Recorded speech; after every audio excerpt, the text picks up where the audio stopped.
with Coach Leipold. We have mics on both sides. If you have a question, please raise your hand. We'll get you a mic. We'll start with Henry.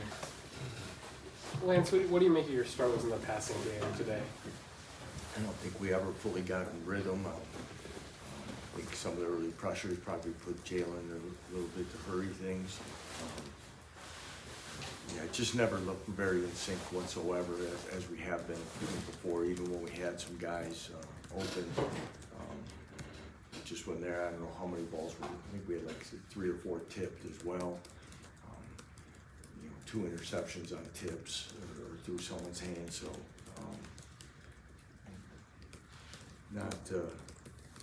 not where we want to be or need to be at all in a game like this. Lance, you talked about making this rivalry more competitive. Just how much more frustrating is it then to lose by 25? Yeah, major step backwards.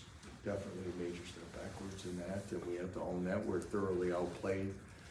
They executed better than us. They were more physical than us, and that's very disappointing. And, as a head coach, you have to. It's your responsibility to have them ready to go. And I don't think I don't fault our effort. I want to. I don't feel there was anything. I thought our guys, especially in the last 72 hours, were very excited and focused on playing as much as we talked about taking steps like that. I thought they were. So again, get a turnover early. I thought we had some great momentum and energy, but that dissipated real quick.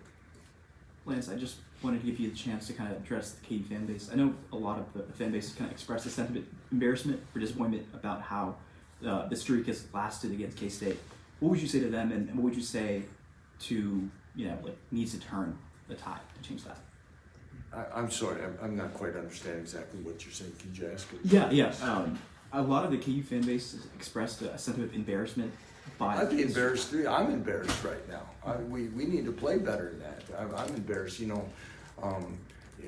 you're saying the win streak, I'm frustrated that we've lost 5 because those are the 5 that I've been here. So I can't control the past. I can work on the future. So all of that. But if I was a fan, I'd be frustrated as well. What do you think needs to change to make the streak end? When you look at it holistically.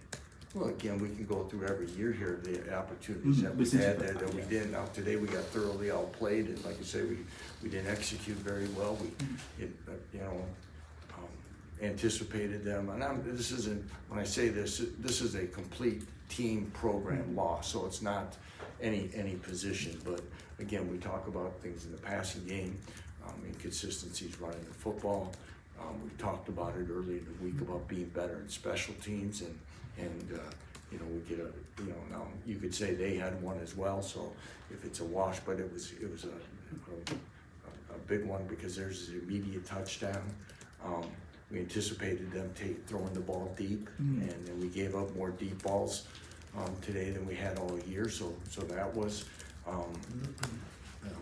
but again, that's being so. Frustration across the board is warranted, and blame starts with the head coach. When you went into halftime, down touchdown, and then you come out with the ball, how deflating was it that the first few minutes of the second half went so thoroughly against you guys? Yeah, very disappointing. You feel you can feel when you're down 2 scores and you know that you're in for a battle all day, and you fight your way into it, and as you'd like to get into that, part of scoring, getting points at the end of the first half was that we're getting the ball start the second half, and you feel really good about that, and then of course you go 3 and out, and it continues the frustration of continuity. And we can go back to a couple weeks ago, same thing. We battled within it. We had a 3rd short and didn't convert again. So all those things of being opportunistic in those situations have not occurred. Hey, Coach. Seems like it took maybe a little bit of time to get in here after the game. Just wondering kind of what the conversation was with the team after this one.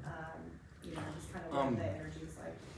Well, I apologize if I was a little later than normal because I do a radio, and then I talk to recruits, and we have recruits here. But I don't know, I probably talked maybe a little longer than before because, again, us owning that we're thoroughly outplayed in many different aspects of the game and those things, but also talking about the challenges that are forthcoming. And again, and to be kind of related in here to a little bit of questioning is a lot of people on the outside now will start chipping away at some of the things that we do within our program. And it's for our players to keep working hard, stay focused, believe in one another, not point fingers. If you want to point fingers, you can point them at the head coach. But again, it's an important time to see where we'll be as, and I want to make sure I emphasize that as they left that locker room tonight, because, you know, again, that's what history will show. So again, we have a chance, and I've said this to our team after wins and after losses. Again, first of all, when they walk in on Monday, we have to own what's on film. We have to be coachable and understand what we have to do. As coaches, when we're in here tomorrow, we have to look hard at what we're doing, and is it working, and do we have the right people in the right places? Okay, and as we continue to work, the way this conference is set up is that you have a chance that we can win a lot of football games yet, or it could be a very long month or so. Hey Lance, Jalen's been pretty good going into this game. Did he talk to you or tell you what he was seeing, why he was struggling? Yeah, I thought a couple that, I think there was one early where it got deflected. I don't think he saw a guy in the flat. It was one right into our boundary. And I don't know if I don't want to use the word because I'll get quoted that he was spooked or something, but you kind of saw something. I don't think he was seeing things real clear at times. I know this, the young man battled all day for us, and I think probably some of those runs and those hits and, just to kind of keep battling that way probably took its toll on him a little bit more than we would have liked. A couple things, even when he did get sacked, there was one I know that if, he steps up and goes right, and if he goes left, it's at least open to get a throw off and stuff. So again, a lot of things coming at him. I think they got us in a cross blitz with the two inside backers, and there was Daniel saw it, and Lyman led off of it, and we thought we had it. And after that, I think there's just a lot of things happening in his face that probably, to their credit, put him off rhythm and put our passing game off rhythm. What do you think of the way Highshaw ran today? I thought he was excited to play in that. I thought he competed so hard, and there's a couple times, we had a couple guys trying to make plays and planting off inside foot in wet conditions and slipping and falling, and we had a few where guys slipped. But Daniel competed. He was excited about playing, obviously, and I thought he played very well for us and competed hard, especially with LaShawn being less than 100%. Kind of on that same front, what did you think about the offensive line and their play, especially with Nolan Gorsica and Enrique Cruz on that left side?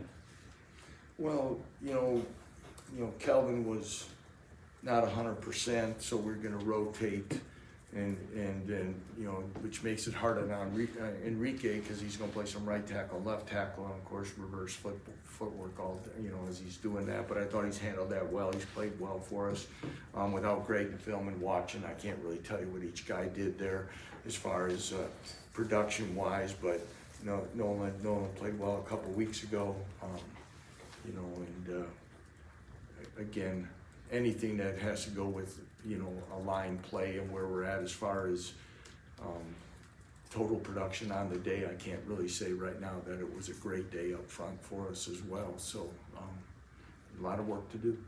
And you've seen similar defensive fronts like that with the kind of that 3-man down. What was the biggest difference that you saw at K-State compared to similar defensive fronts that we've seen in the past? Schematically, not a ton different of what we've seen them mixing in. They probably had, maybe a little more 3-man, some stuff that I don't have all the numbers in front of me that we had, but they had played a lot of 4-man fronts. But I thought what they did do is really did a nice job of mixing up how they brought people and brought the backers and stuff, and and those things, and very disruptive. And the thing about it is that I thought that just off observation from the sideline is when they did come, they came physically, and they were physical, put their hands and pads on people, and when they were coming, they were moving people, and that is credit to them.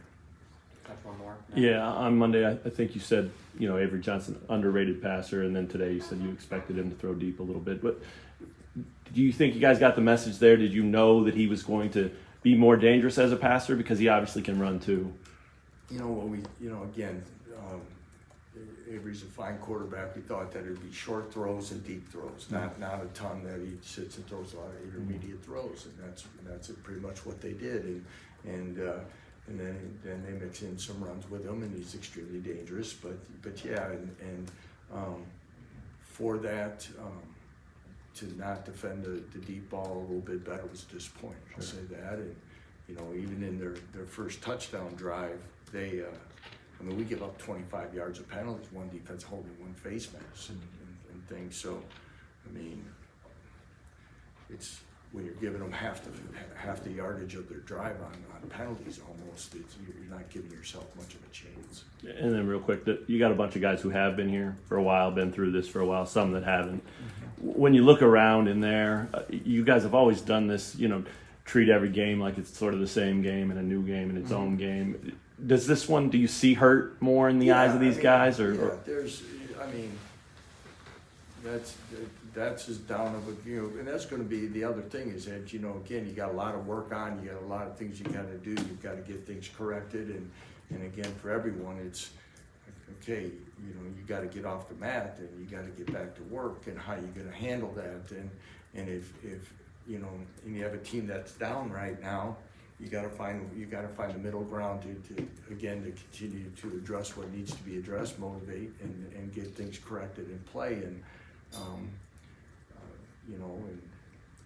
get ready for another home game here against Oklahoma State, and again, a team that will provide its own set of challenges. So again, there'll be a lot of things to work on here in the next 48 hours for sure. All right.